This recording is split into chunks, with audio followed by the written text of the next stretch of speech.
Le bureau politique des Républicains a peut-être atteint le quorum suffisant pour prendre acte du départ d'Édouard Philippe, mais les sympathisants LR, de leur côté, ne semblent pas en vouloir au Premier ministre. Au contraire, dans le baromètre Ipsos du mois de novembre, c'est grâce à eux que l'image de l'ancien lieutenant d'Alain Juppé s'améliore. Avec 36% Davis favorable 3 contre 45% Davis défavorable 4, Philippe reprend du poil de la bête grâce à une dynamique positive à droite, 50% d'opinion positive chez les sympathisants LR, 7.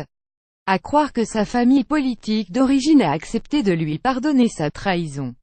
Macron, président des CSP, le chef de l'État, lui, ne peut compter sur ce regain de bons sentiments de la part des sympathisants les Républicains. Il gagne malgré tout 3 points avec 37% Davis favorable contre 53% de défavorables. Mais cette tendance s'explique en partie par la baisse du nombre de non-réponses, 4 points en 2 mois. Macron grappille de précieux points chez les CSP auprès desquels il grimpe à 54%, Davis positif 8.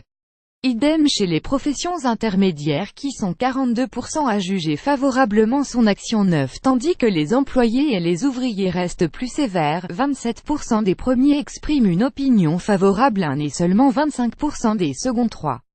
Côté appartenance politique, c'est auprès des sympathisants PS que Macron perd des points, 39%, 5.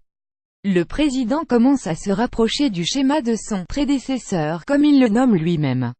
En effet, François Hollande émargeait à 41% d'opinion positive à la même période en 2012 contre 53% d'opinion négative, avant de chuter au mois de décembre. Nicolas Sarkozy, lui, atteignait encore 58% Davis favorable en novembre 2007 et seulement 39% Davis défavorable.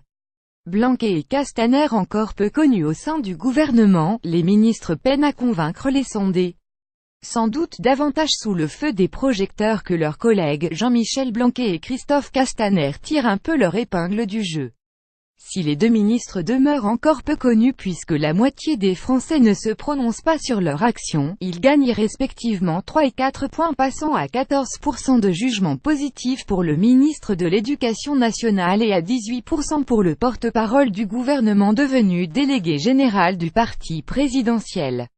De son côté, le ministre de la Transition écologique, Nicolas Hulot, reste le ministre le plus haut dans le classement puisqu'Ayeul est toujours numéro 1. Il semblerait toutefois que son recul sur le nucléaire la semaine précédente lui cause du tort puisqu'Ayeul perd 3 points, Davis favorable 45%, notamment chez la France Insoumise 8, chez LREM 10 alors qu'il progresse chez les Républicains 5 et au FN 11.